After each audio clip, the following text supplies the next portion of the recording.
Greetings Internet! It's Alex and Davey from Barefaced, and I'm not going to stand so far away because I look like a hobbit next to him otherwise. And we have his epic live stereo rig. I shall let you explain it. Still have some things, some kinks to work out, but what I have is the Pictronics Infinity Looper, and the reason I've got that is because it takes a MIDI clock very well. So I send a MIDI clock from Ableton into that, so anything that I have playing for Ableton, it will join with the MIDI clock perfectly in time.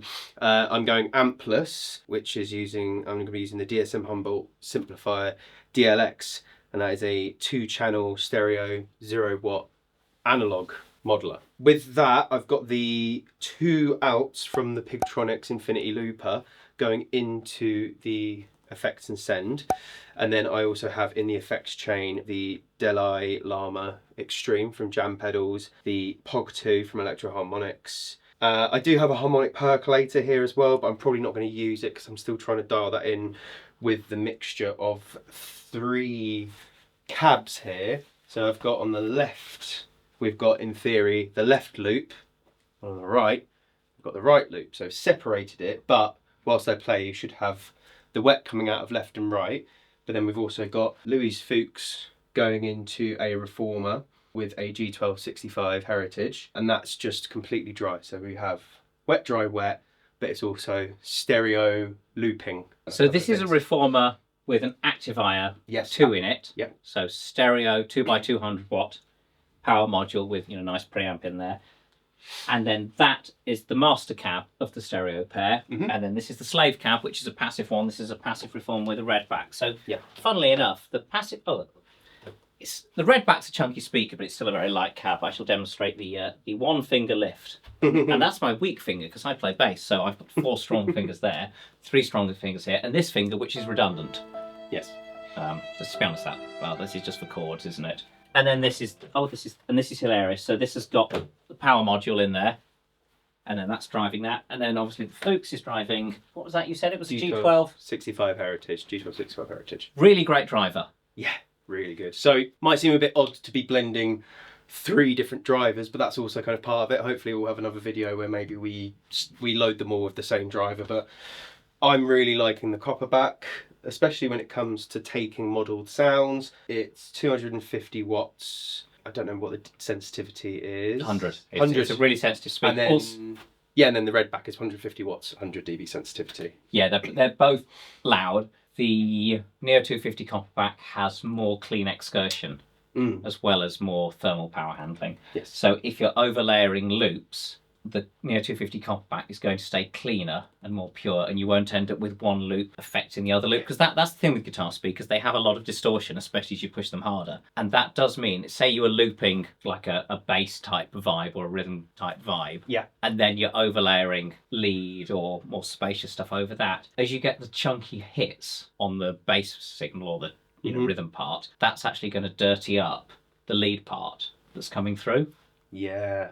What's with a PA speaker, that's not really going to happen, because PA speakers and, like our cabs, like our Big Baby 3s that are over there, or any of our bass cabs, well, some our 12XM bass cabs, they're much cleaner with their dynamic response. So so the Neo 250 Copperback is probably the best guitar driver we've come across for layered looping. Yeah. So it works very well for my setup, but still. And the Redback's going to do. The Redback's going to be better than most because, again, that speaker can handle a lot of power, and it's not as much clean excursion as the Neo 250 Copperback, but more than most, and the cone doesn't break up as much as the lower power ones, like a G12-65, not the Heritage, the creamback one. I bet that gets quite dirty and muddy if you try and layer stuff. Yeah, I bet. I think I'll start fairly plain, some very basic loops, and then maybe we can ramp it up and really test it and see how efficient it is and how much it can take with some more intricate lead playing. We've got JM 47, so that's a sort of U47 copy, large diaphragm down there, which is fairly honest. We find it as good for a room sound. It is not as clean, scrupulously clean, as the other 2 mics down here, which are SE 4400As, which are currently set to cardioid mode. So all 3 mics here are cardioid. We've got a right SE 4400, a left SE 4400, and the JM47, all being cardioid mics, and they're all about 5 foot, almost 6 foot from the cabs. Yeah. So room mics. Because I think that's more honest. Yes, yes. I shall get out of the way of the mics. And then I guess the last thing to point out is on the Simplifier, I've got it on the AC brake, which is the Vox AC30 setting. So that's what I'm going to use for my clean. And then for my dirty, I've got the American setting, which is a Fender Deluxe, I believe. So push the gain. One question. What's the Llama? You mentioned Delay Llama is an analog delay pedal. Okay. But it has kill dry, trails, and it has 4 different modes that you can access. So that's an analog delay, like yes. What's the Electro Harmonix one that's popular? Memory Man. Yeah. Yeah, so it's like that sort of vibe, but yeah. brigade. Yeah. So but coloured and interesting. Yeah, jam pedals are amazing. I mean, this is my first jam pedal, but they are really, really good. So this is analog, but it's got tap tempo. That's quite clever. It's really cool. So there must be digital control of an analog delay. Yeah, there must be. But yeah, it's that's really cool. There were many videos I watched with people saying it's probably one of the best analog delays ever made. And I agree. And yeah, you get some really cool features. So I've got a loop, got a tape aging effect on at the moment.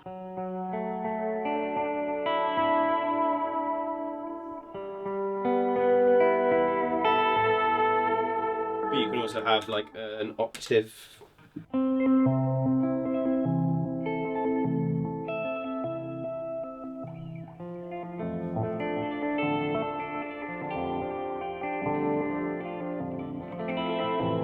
Cool, so yeah, I'll just start a loop now.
So yeah, hopefully that demonstrated what it can do nicely.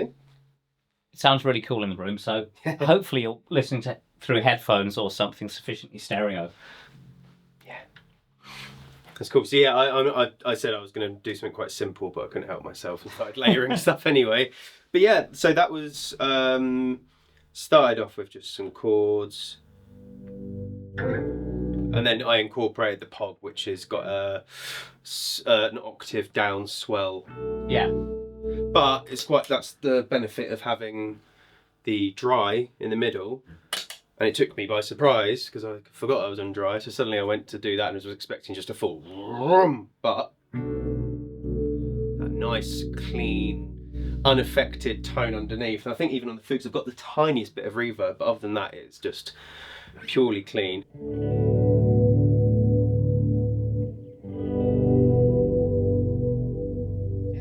Quite nice. It's still quite hard to get the Pog 2 to not sound super digital, but it's really so the clean is coming out Is this in a loop, all these effects? All of these effects are in a loop that is going into the send return, the effects loop of the simplifier. So the simplifier's got the input from your guitar, Yes. it's got the loop, and then it's got a send Yes. before the loop, yes, it's going to the Fuchs. yes, And then stereo sends. yes. Oh. So if I was to just, Right, that's so cool. I need to work that out for live because I think I need a switcher that means that I can turn both of them off with one hit of the tuner. But yeah.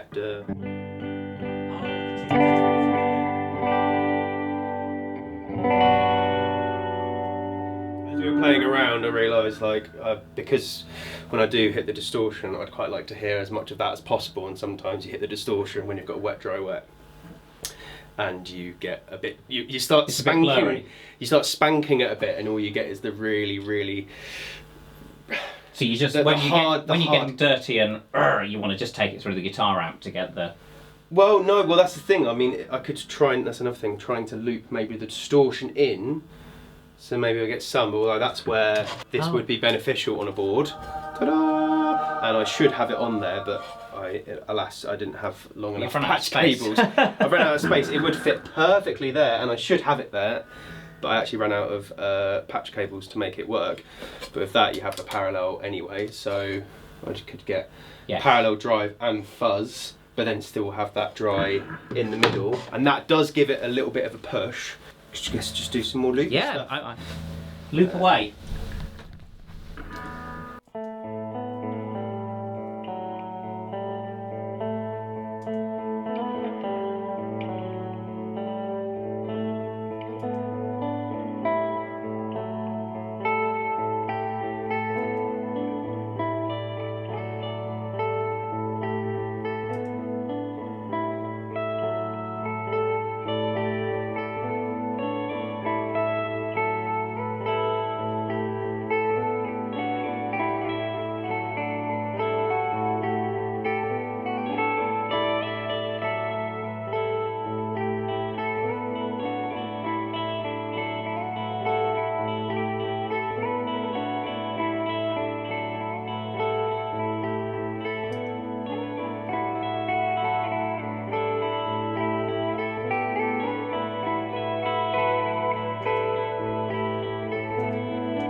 So yeah, more layered stuff. Yeah, I think the Copperback and Redback handle it remarkably well. They do, they really do.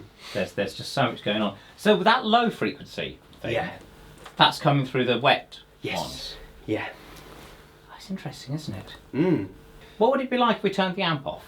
Oh, let's find out.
that was really interesting hearing the difference, because how it sounded to me, it was more airy and spacious. Yeah. And it filled the mix less. Like with the amp on, there was a warmth and a mid-rangeness. Yeah. And it was a really beautiful sound. That was a bit more clinical, but then conversely, I was finding myself thinking, if you have vocals or a second guitar or a keyboard or something else, there's more room for them. Absolutely. To the point that it made me think, if I was gigging this rig, not that I play guitar, I play bass. That might be fun though on bass. Bigger cabs. I'd probably use this all three in the studio. Yeah.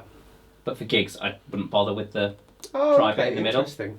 And just be like, because the lovely warmth and stuff, it's going to get lost in a live situation. There's more chaos. You're better off having more space in the mix live. Okay, yeah. Leave space for everyone else. Leave space to deal with the fact that our ears are being pushed hard because we're playing really loud. So just leave that. Take these two lightweight active things with you and the pedal board. Enjoy that sound live. But then when recording, use all of them. See, because you've got the richness on record. Because you don't. That's the thing when you're recording. You're trying to produce something that then sounds good on silly little headphones or whatever anyone's listening on. Little hi-fi systems. So, and you're not listening as loud. I think the only thing, I mean, as for me, I'm in a three-piece and I am the guitar. Oh, so you need to fill the space. So I think that's what I need. If there was another guitarist playing underneath that, it would be unnecessary. But I think... And I suppose you're having quite a lot of moments of this where, when you're doing all that layering, there aren't any vocals. Yeah, absolutely. So you really need to fill that space where the vocal would be. Yeah, absolutely. Yeah, and so then you also, need that push. I very rarely in this band do an octave, just because we've got bass and we've got Ben he loves synth octavey bass. So he's filling all that space. There's no point in me trying to encroach on that space. I did once and he shot me a dirty look. So. Well, it's like keyboardists who use their left hand too much. Oh yeah. It's so annoying when you're playing bass and you play with a pianist or keyboardist who's not used to playing in a band, and suddenly you keep thinking you're playing the wrong notes on the bass. You can't understand why your bass sound's gone so horrible. It's because someone else is playing another note really near it, or possibly the same note but not quite in time with you. Oh yeah. Oh. I'm trying to think if you want to explore anything else. We could try something with a bit of dirt, but I don't think that could just be more for the stereo rather than the looping side of it. Yeah. You could literally turn the amp off as you're playing. Oh, you could do that. Yeah. I'll turn it on because it takes quite a while to turn up.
Yeah. That's cool. Something I'm forgetting to mention, when we're obviously turning the amp on and off, it's not just that we're adding amp sound, we're adding a third speaker, which is going to couple with them, and you'll get that fatness where they're all in unison, actually in phase, if they're not doing a loop thing. But also, it's a G12-65 Heritage, which we know to have a really tight, smooth, mid-rangey sound, whilst the Copperback is much brighter and leaner and quite aggro, and the Redback is more scooped, isn't it? It's top and bottom and less mids. Yeah. So what we're doing when we bring the G12-65 Heritage in, it's not just that we're bringing an amp in, we're bringing a speaker that has a really nice sound with that amp and that fills a space that those other two speakers aren't in. Absolutely. Because actually the three of them together, I mean, it's quite intimidating as a bassist, because the Redback is chunky sounding with top end bite. The Copperback is just lots of everything. And the Heritage is this mid-range warmth, and I'm not sure where the room is left for anyone else in the mix. It is quite an all-conquering sound. Yeah. It's a cool sound, though. Oh, yeah. But I think... It's a trio sound.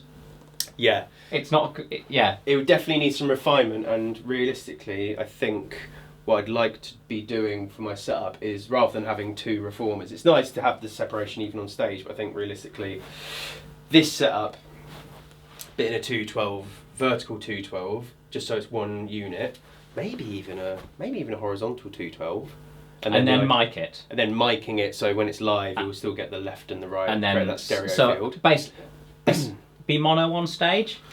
Yeah. I mean, your bleed from the PA is going to be stereo, but the monitor mix isn't going to be stereo, is it? The monitor mix is going to be per however each person wants it. So you're not going to get the stereo noise on stage, but do you need it? I guess you don't.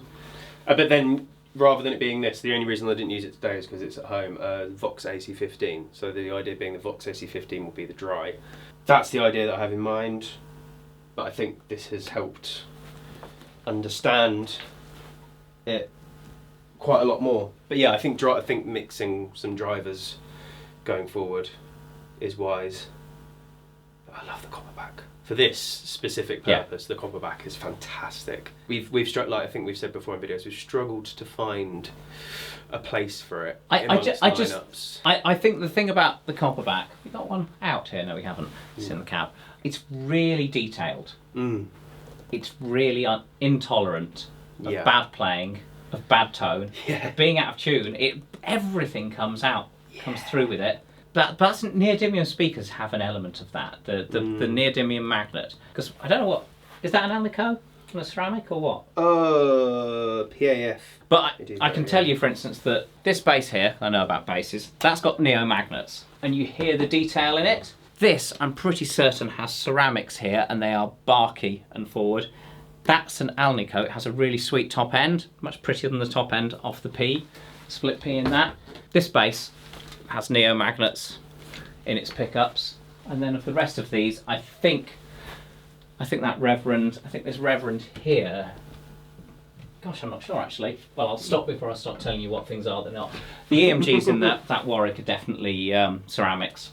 But my point is that tone differences you hear between Alnico ceramic and neo magnets in pickups, it happens with the speakers too. So the Alnicos have a certain sort of warmth and mellowness on the top end, you know, a bit more mid-rangey. The ceramics are often more aggro. Think your V30s, your Redback, stuff like that. And the Neos have detail. So much detail, and this treble detail and this cleanness. And it's because the magnetic field from neodymium is just really rigid. So when the electricity is moving relative to it, or when you're generating electricity in the coils, the way it works, it just doesn't get pushed about, so the Neo gets all the detail.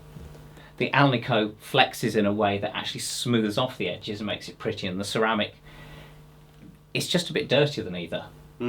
So it's, and you hear that in the speakers. So the Neo 250 Copperback, tons and tons of detail, and I think it's a magic speaker, but don't expect to plug straight in with all your knobs in the same place and play the same way you normally do.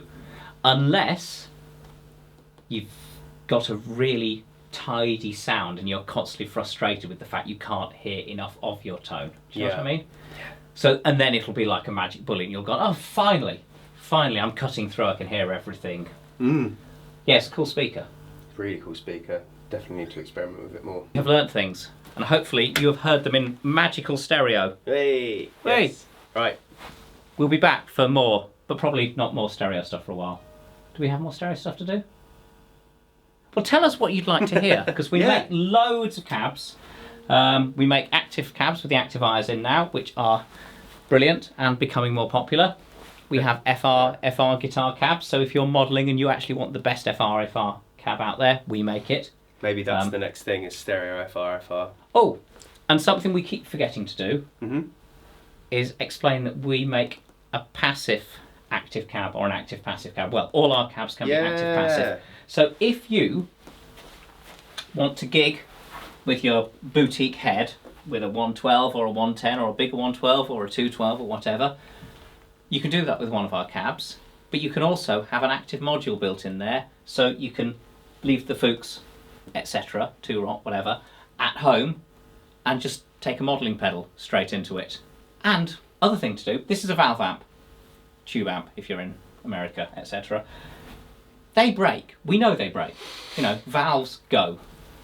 If you've got an Activier module in the back of that and a little modelling pedal, like we've got this Boss, what's it called, amp and cabinet? Amp and speaker? The IR2, yeah. Yeah, Boss IR2, little pedal. There's, what's that, 150 quid pedal? You can have a Boss IR2 on your pedal board that sits there doing nothing, and an Activier that sits there doing nothing, but it's your backup amp. Yeah. And it's no extra weight, no extra maintenance, and it's just there just in case. So that just, if you're a busy player who likes their valve amp, but is aware that they're playing functions, they're playing lots of mission critical stuff, but they don't have a tech who's brought a spare amp, they don't have a B rig as well as the A rig, you know. Yeah. There's your B rig. So that's Absolutely. you know, because if you're getting paid for it, you know, you've got to do it right. Absolutely. Yeah. No one pays me to do it, they pay me to make these, so cool. Right, we'll be back. Thank you. It's been Alex and Davey from Barefaced, and we are rocking. Thank you.